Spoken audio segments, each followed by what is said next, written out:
votre grand journal du soir sur Europe 1 et votre invité, Mathieu, Florian Philippot, président du Parti Les Patriotes, député européen sortant. Merci d'être en direct avec nous, Florian Philippot, bonsoir. Oui, bonsoir. Je vous lis le titre de l'article de nos confrères de Radio France. Après son échec aux Européennes, Florian Philippot de retour dans l'administration. On va simplement en un mot rappeler vous êtes énarque, vous étiez dans l'administration et vous avez la possibilité d'y retourner, de vous mettre en disponibilité, etc., de retrouver votre corps d'origine. Florian Philippot, vous démentez cette information ?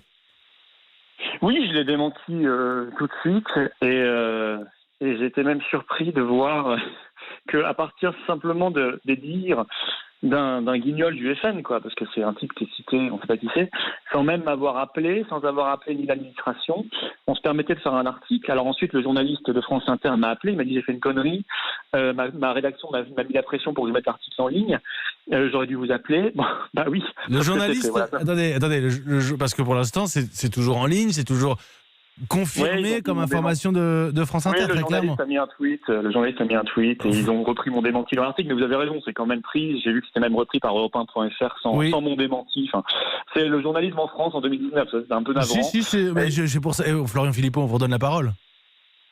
Oui, merci. Vous donne la possibilité de répondre très clairement. En fait, il suffit d'un branquignol du FN qui d'ailleurs est très important. Ça vous met en colère, Florian Philippot. Je sens que ça vous met en colère. Oui, c'est sur la méthode, je trouve ça toujours. Il n'y a rien de déshonorant, travailler dans la fonction publique, contrairement à ce que dit ce type du FN qui a un grand mépris manifestement pour les fonctionnaires, qui doit draguer, j'imagine, dans les meetings ou sur les marchés, mais qui l'insulte quand il est sous anonymat. Enfin, tout ça n'est pas surprenant. Mais non, mais bon, si vous voulez, parce que vous savez qui c'est ? Combat.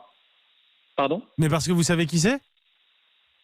J'ai quelques doutes. Je sais qu'il peut avoir une très grande vulgarité comme ça dans ce parti. Mais bon, je ne donnerai pas de nom. J'ai pas de certitude.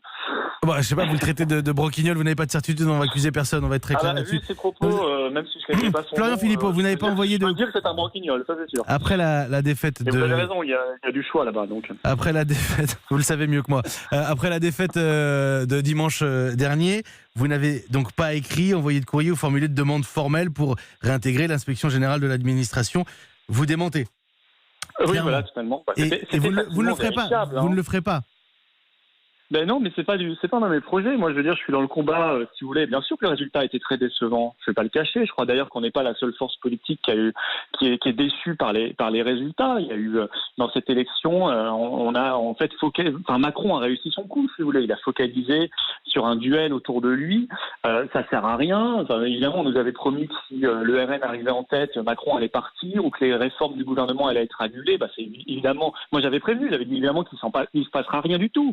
Il se passe simplement qu'ont été élus au Parlement européen 100% de députés français qui sont tous pour le maintien de la France dans l'Union européenne. Et donc, de ce point de vue-là, c'est une catastrophe pour le souverainisme français, ce qui s'est passé. Mais ça, les Français se rendront compte dans les semaines et les mois qui viennent quand ils verront que rien ne change, évidemment, ni en France, ni en Europe. Mais moi, mon devoir, en tant que gaulliste, c'est de combattre contre ce système oligarchique. Je vais vous dire, en plus, aujourd'hui, c'est le 14e anniversaire de la victoire du non à la Constitution européenne. C'était le dernier référendum national auquel on a eu le droit. C'était le 29 mai 2005. Il a été trahi par le traité de Lisbonne 3 ans plus tard. Alors, vous imaginez pas que c'est aujourd'hui que je vais lâcher le combat. La personne qui affirme, et qui est citée comme étant du Rassemblement national, qui affirme que vous vouliez retrouver votre corps d'origine dans l'administration, affirmait que vous vous êtes endetté pour cette campagne et qu'ayant obtenu 0,65% des suffrages exprimés, c'est une histoire de fric, ce sont les mots dans le papier de nos confrères de Radio France. Comment est-ce que vous allez rembourser votre campagne, Florian Philippot ?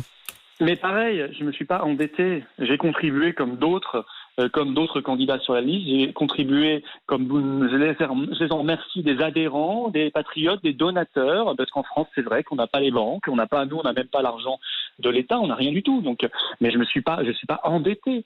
Et tout ça est faux. Vous voyez, c'est ça le problème d'écrire des articles où tout est faux. Enfin, il y a une troisième information d'ailleurs qui est fausse en disant il ne sait pas où il sera réintégré. Enfin, ça montre qu'on ne connaît pas les règles de l'administration française. Mais c'est pas c'est pas très grave. Mais je veux dire, le problème, c'est le problème de méthode, de déontologie et de méthode. Mais comment on va faire ? On va tout simplement, on n'a pas de dette, donc on n'a rien à rembourser. Mais simplement, moi je pense, si vous voulez, que il faut maintenant réfléchir à la manière dont on a vécu cette élection. Les Français se sont rendus compte dans leur bureau de vote qu'il y avait, 20, 30 bulletins de vote devant eux. c'est d'ailleurs incompréhensible, avec des tas imprimés de centaines de bulletins dans des dizaines de milliers de bureaux de vote en France, ça coûte très cher et c'est pas bon pour la planète. Et on a abattu énormément d'arbres pour faire ces bulletins de vote. Moi, je propose le bulletin de vote unique avec La possibilité de case à cocher, comme ça existe en Angleterre ou comme ça existe en Allemagne, et ce serait payé par l'État et ce serait beaucoup plus écolo. Merci Florian Philippot qui dément ce soir en direct sur Europe 1 avoir voulu retourner dans l'administration. Merci. Vous voyez, c'est pas compliqué. Vous avez utilisé le mot déontologie. On a vu cette information, cette affirmation. On a choisi de vous appeler. C'est pas plus compliqué que ça. Mais ça, je vous en remercie. Mais permettez-moi quand même d'ajouter qu'il est mieux d'appeler les gens avant de publier qu'après. Merci Florian Philippot. Non, mais je sais très bien Florian Philippot. Merci beaucoup. Qui accuse quelqu'un du côté du Rassemblement National de lui en vouloir. Qui l'eût cru. 18h48.